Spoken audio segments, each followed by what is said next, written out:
Welcome back.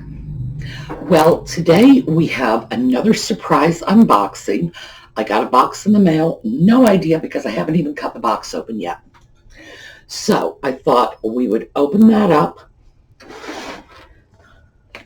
We'll do some word origins and then we'll see where that takes us.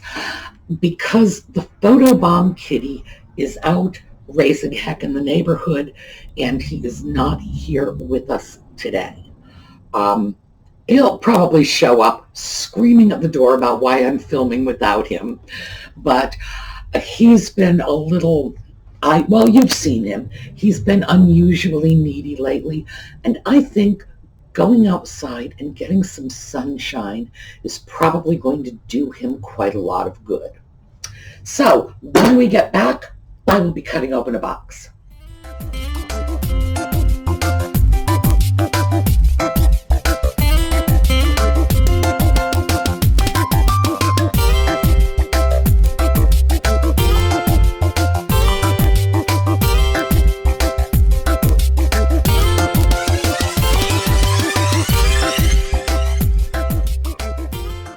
Okay, here we go.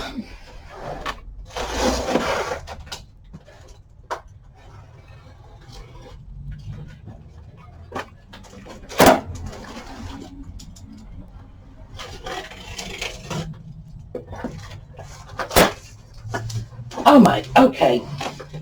I have a feeling this is going to be one of those overpacked boxes. I am seeing a lot of stuff here.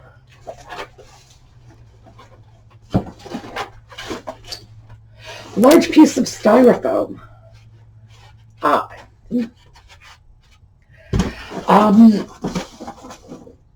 And I think we have two small boxes. All right. Let's see how we've made out.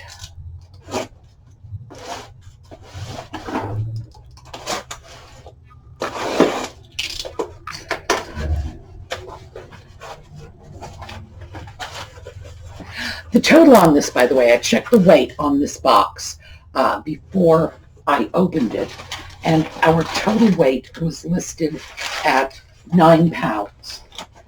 And I have a feeling that 9 pounds is probably about 5 pounds more than necessary. Let's take a look at this.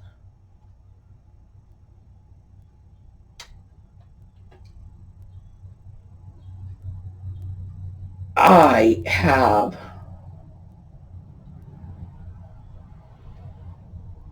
absolutely no idea what that receipt means.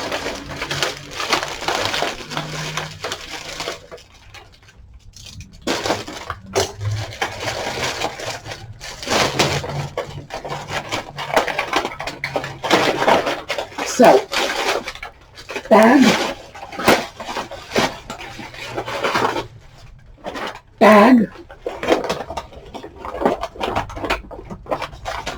stuff.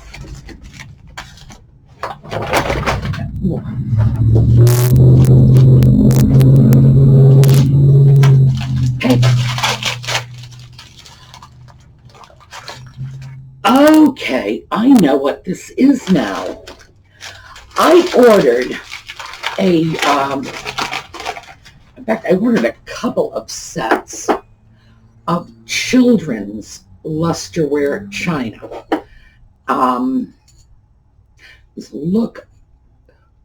They look Japanese, but they're not marked. We're going to have to see if there are other marked pieces in here.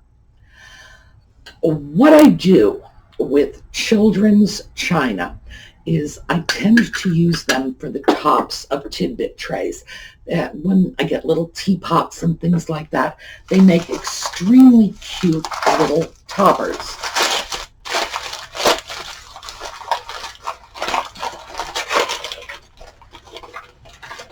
Okay. And we have a cup. And we've got 2 plates and a cup. Wait a minute. No, I don't need that. I need that bag. That's what I need. All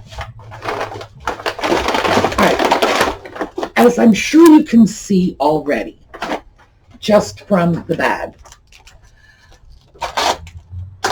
The shipping on this was much higher than it needed to be.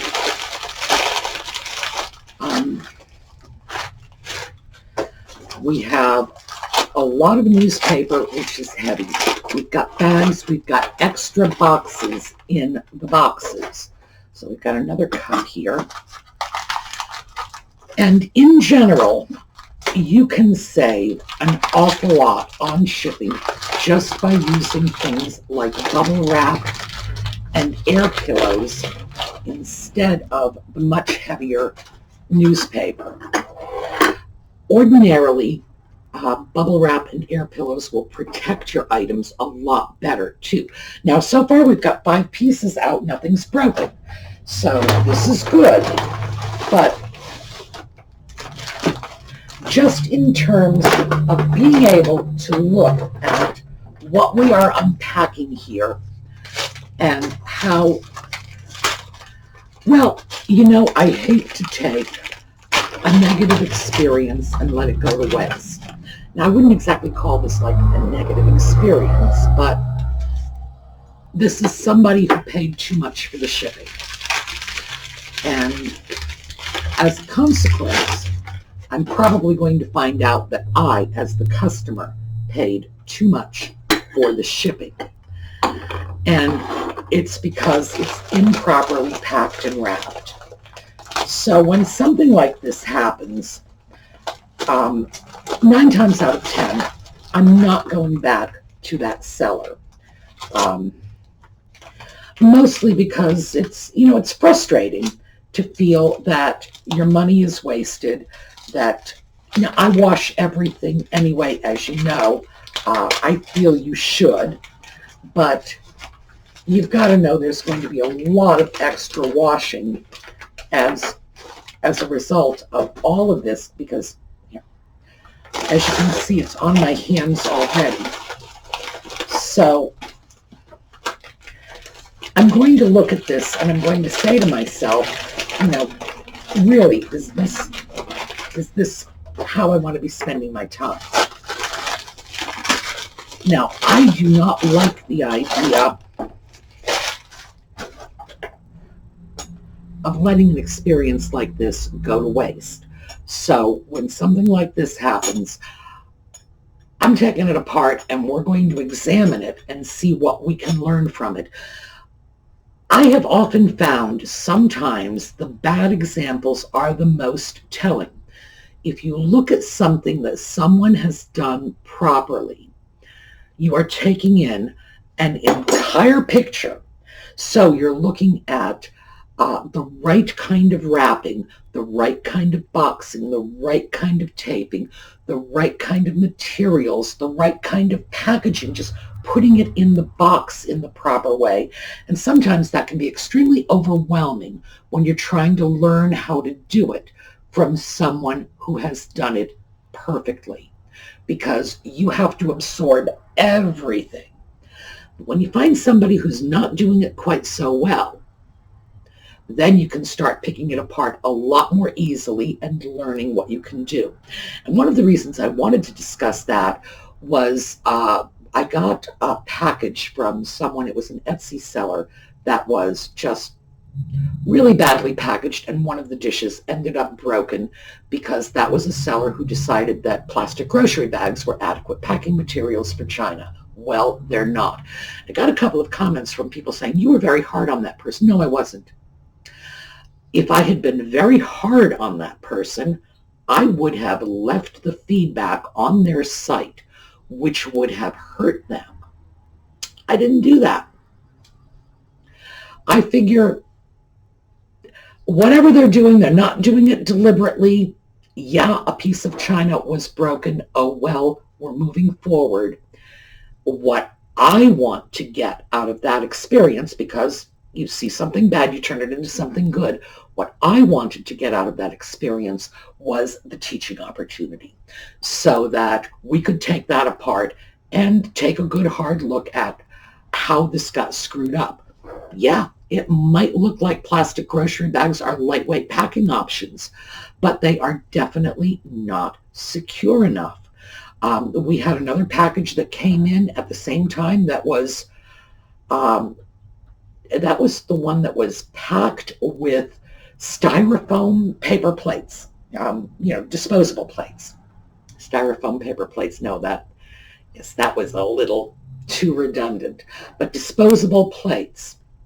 Very odd packing technique. However, the plates came in unbroken. I did, in fact, weigh out the package and the packing materials, and the packing was within about 6 or 8 ounces of what I would have packed it for. And given the fact that priority shipping has the same rate, if you go 1 pound to right up to 2 pounds, it's one rate, and then 2 pounds to 3 pounds. So there is a full 16-ounce sort of give or take there. If they are within 8 ounces of what I would have been within, it's probably not costing them any more to ship than it would have cost me. So maybe somebody can throw rocks at them, but it's not going to be me. So strange and sort of bizarre as that packing job was, it did the job and did not cost them more than it should. This one so far is doing the job. Nothing is broken, but it's not really cost effective. And we have the other issues that I've spoken about, which is when we get China like this that is wrapped up in newsprint. We usually have a lot of ink left on the china. We have a lot of newsprint that has to be disposed of. We have items. Now, as I say, I always wash everything anyway, but these items are going to have to be washed much more carefully than I would have otherwise. This is the sort of thing I buy these sets for in particular. A piece like this is going to go on top of a Tidbit tray. It is just a lovely little, I don't know what. Looks like we've got what I think are key shapes. And this is Japan. I didn't even need to look that one up. This is just so obvious. It's a wonderful little double-handled something. I'm going to say vase because there's no lid I can see. If the lid does show up, we're going to have to change that to sugar bowl. But that's what I look at these children's tea sets for. Sometimes we have some interesting pieces. Okay, we have a teapot, small creamer. This is not really a children's set. This looks to be an individual set. In other words, you could probably hold 8 to 12 ounces of water in the teapot, and we've got the creamer. So we're going to have to see if we have a sugar bowl with this. Doesn't seem likely at this point, but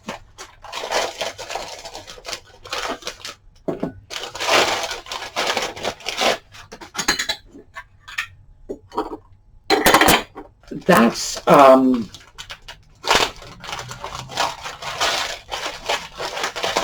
is individual service as opposed to children's service. These pieces, I should be looking at these. No, these are not marked. So I'm not really sure they are from Japan. All the Japanese lusterware, or, well, I can't say for certain, all the Japanese lusterware, the overwhelming majority of Japanese lusterware was marked. Also, the overwhelming majority of European lusterware, which was mostly Czech, were also marked.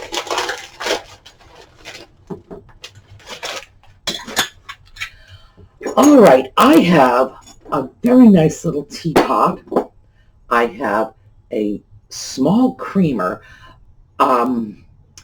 which can go with the teapot, or I could separate that because there's no sugar bowl, and use this as a topper for a Tidbit tray, which would really, that would be so nice. I have what appears to be a Chinese ginger jar lid. That's going into my little box of tinies. This, which is absolutely the topper for a Tidbit tray. 3 cups, 2, 4, 6 saucers, and 3, 6 plates. And these are small for bread and butter plates. These are, if this were adult china, this piece would almost certainly be a small cup saucer. Let me just, I've got saucers here. As you can see, it's a little bit smaller than a standard saucer. So this is good. This is giving me some stuff I can mix and match with Tidbit trays. That is nice. And we are empty, but I have a huge mess there to clean up. It's probably a very good thing that Audie the Bad Cat is not here to help out. And we have another box. And we have more styrofoam. All right.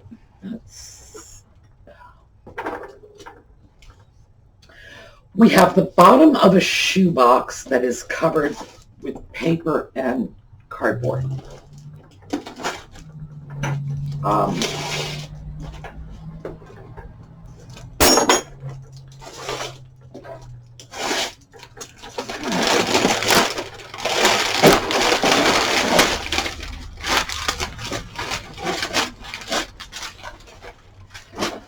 The amount of paper, as you can see, is undoubtedly going to add significantly to the weight of this package.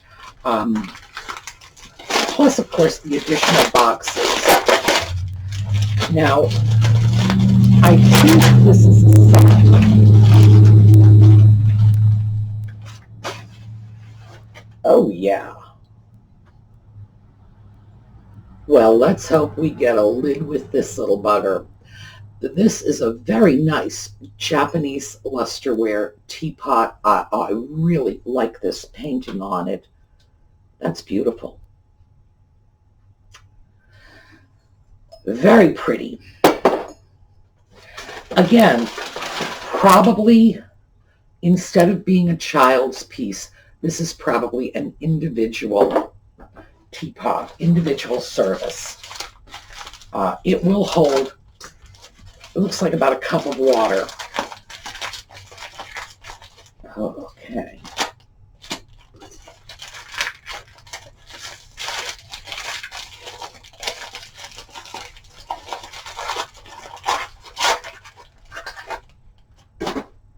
Oh, all right, we've got a matching cup so far. This cup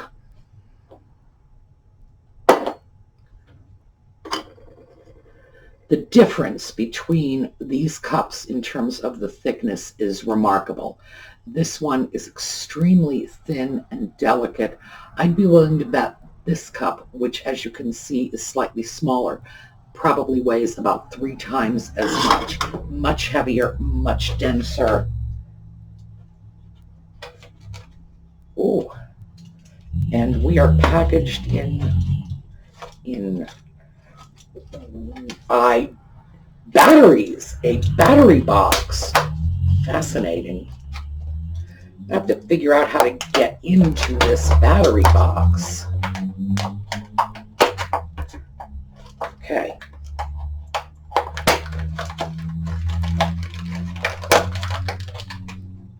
Now, I've mentioned this before. Whenever you pack things too securely, and you have a buyer who's bad, you just saw what I was doing. And the piece they take out goes skittering across the floor. you've got to know they are going to hold you responsible for that. That's just the way it is. And you can say anything you want about they did this, they should have known better. No, they are going to hold you responsible. Oh, isn't this nice? It does have a lid. And we have another little lid. So that is the danger of overpacking. If you have, this is, where is it? This is probably the saucer to this cup. It's plain. Very nice. So anyway, that is the danger of overpacking. If you force your buyers to open your packages, as I'm doing, with knives or brute strength, you're begging for an accident. You're begging for somebody to end up slashing into the item they just bought. Now, in this case, it's China. I probably couldn't do much damage. But obviously, as you can certainly imagine, if it were not something this hard, I could do a lot of damage, and no one is going to take responsibility for that themselves. They are going to say it was you as a seller and your improper package that caused the damage. And then what are you going to say? You're going to be looking at this saying, well, I'm not the one who took a knife to it. It doesn't matter, because if it's an eBay sale, eBay will make you take it back whether you like it or not. If they used PayPal to pay for it, PayPal is going to give them their money back whether you like it or not. So just don't do it to yourself, because the bottom line is it's your job to get your products into your customers' hands safely. And that means with no breakage. And it also means that your customers shouldn't have to fight to get it out of the package. Okay, Teapot has a creamer. Or no, sugar. There we go. Sugar has a lid. Like that. We're going to need to see if we actually have a creamer to go with this, because the other set had the teapot and the creamer and no sugar. This has a very pretty little piece. This is a sort of tray. It's oval, very thick, very heavy. I can do something quite interesting with that for a tidbit tray. So as you can see, that was my motivation in getting these pieces. I haven't even calculated what the costs are. Is this? Yes, this is a matching plate. It's got a Goodwill price tag on it of $2.99. And yes, the Chikarimachi. Let's take a minute and talk about that. You will often see marks on the back of china. These marks are the marks of the factory the pieces came from. In most cases, it makes very little difference. When does it make a difference? When the factory is Nortaki, Mieto, well, those are the two bigger factories. At first it was Nortaki, then Nortaki gave way to Mieto. Nortaki went out of business, and the leading artisans from Nortaki opened Mieto. That's why I consider that a successor company. The rest of these, no. In general, one factory was very much the same as the next. Does the factory make a difference? Not in my opinion. You can get information on some of these factories. You can't get information on all of them. So you see something like this, it might help you to date a piece. In general, that's about all it's going to do, because what you are going to end up with is in effect the same piece no matter which factory it came from. If you start lining them up and comparing them, you generally do not see much of a quality difference. People often believe, and in my opinion mistakenly, that there is a big difference from one manufacturer to the next. In general, no. Noritake, Mieto, yeah. But other than that, no. Those just happen to be the major Japanese companies. And keep in mind that companies like Taquito or this one, I'm sitting here trying to say to myself, what is the name of that again? And it's Chikara. Companies like this, in general, did not get the major contracts to do full dinner service china sets like Noritake or Mieto. And that's how you can tell the quality difference.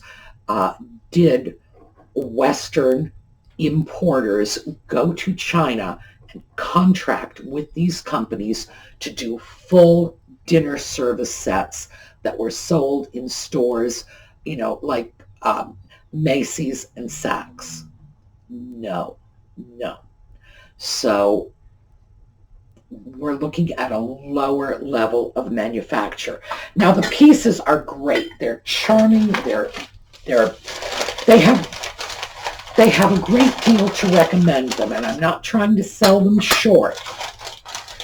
But in fact, it's just not the finest china. And one company over another, just plain not much difference. Oh, got a new plain one. So I am looking at this and I'm thinking, I'm not sure how much I paid for it, but I'm pretty sure I got my money's worth. I guess it's a little disappointing that I don't have full sets on the teapots, the sugar, the creamer, etc. But for my purposes, it's probably not a big deal.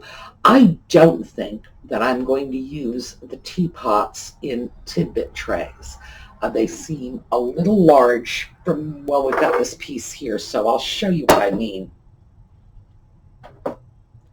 As you can see, a little large, a little overwhelming. However, sugar bowls, creamer, maybe. Definitely pleased with this purchase. Not clear exactly what I spent for it, but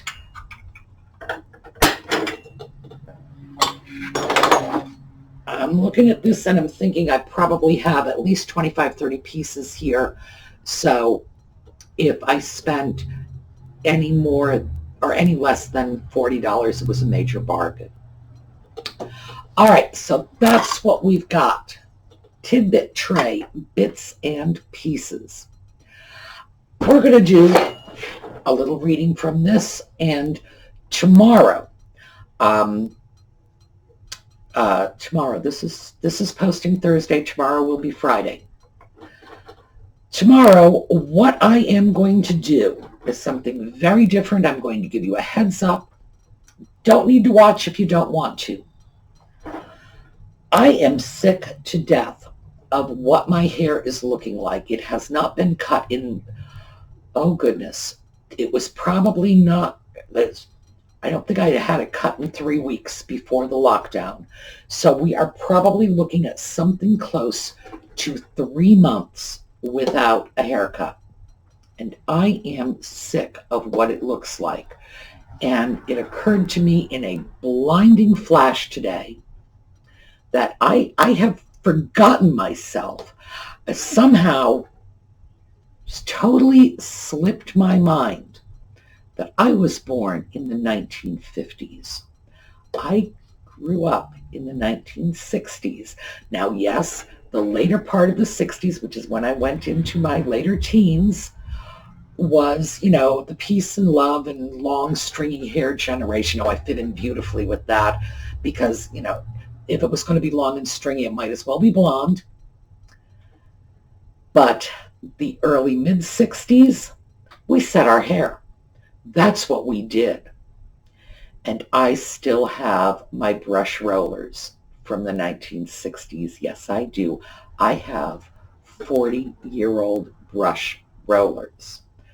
And obviously, I know how to set my hair on those. So tomorrow, I am going to set my hair with brush rollers. And because it's thin and fine, it'll dry out very, very quickly. And I am going to shake it out and show you how I can make this look halfway presentable just because I know what to do with those brush rollers. So we're going to see how it comes out. But I'm confident because we had some lousy, lousy haircuts back in the day, but we managed to make them work simply by setting the hair. So that should be some fun. All right, we are getting a little past half an hour on this video. So very quickly, we are still at words about women. Yes, these annoy me, but I am curious about what he has to say. Oh, gossip. But wouldn't you know that would be in here somewhere? There was a time when everyone loved a gossip. Among the early English, it was the office of some god-sib to be the sponsor at a baptism. The God part of the word stood for God. Really? And sib it means simply related. Really? He thinks his readers are idiots. He really does. A god-sib was a godmother or godfather who acted as sponsor at a baptism and therefore became related to another through God. Queen Elizabeth was the gossip at the baptism of James VI of Scotland. A little later, the word came to mean a boon companion, but in Shakespeare's day, it evolved into the word gossip as we know it. When women became close friends, gossip is sure to follow. Let me just point out a quick error here. When he says Queen Elizabeth and then says in Shakespeare's day, as if there is a gap, of perhaps generations at least. Elizabeth I's day and Shakespeare's day were the same day. Their lifespans overlapped. So, I don't know. As I say, sometimes I get the feeling this guy thought he was writing for idiots. Harem. The wives and concubines of a Mohammedan, we call them Muslims these days, are forbidden to others. The Turkish word harem means the women of the Mohammedan family or the apartments where they live, and it comes from the Arabic word harem, which means forbidden or sacred.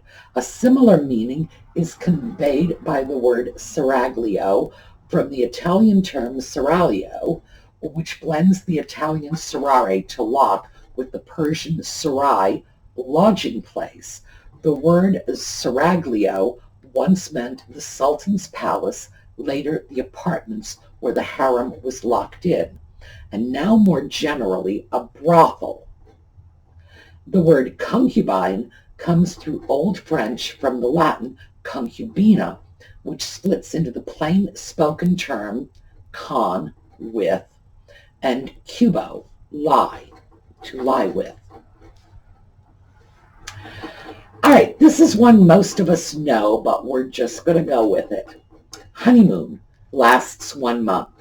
There is something slightly sinister and cynical about the term honeymoon, although the great Samuel Johnson defined it in his dictionary as the first month after marriage when there was nothing but tenderness and pleasure. The idea of setting the period at a month, of course, from moon, poetically used to mean month. Originally, however, honeymoon was so named because of the fancied similarity between love and the changing moon, which, as soon as it is full, begins to wane. A sorry notion at that.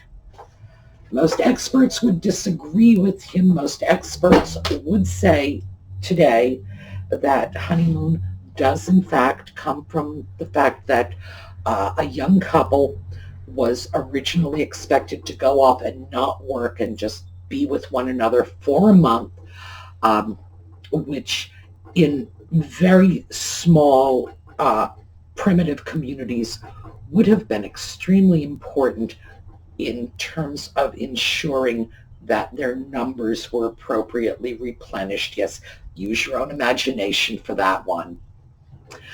All right.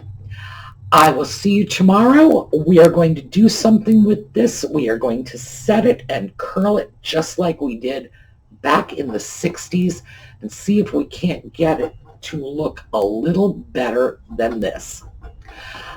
Have a great day. I'll see you all tomorrow.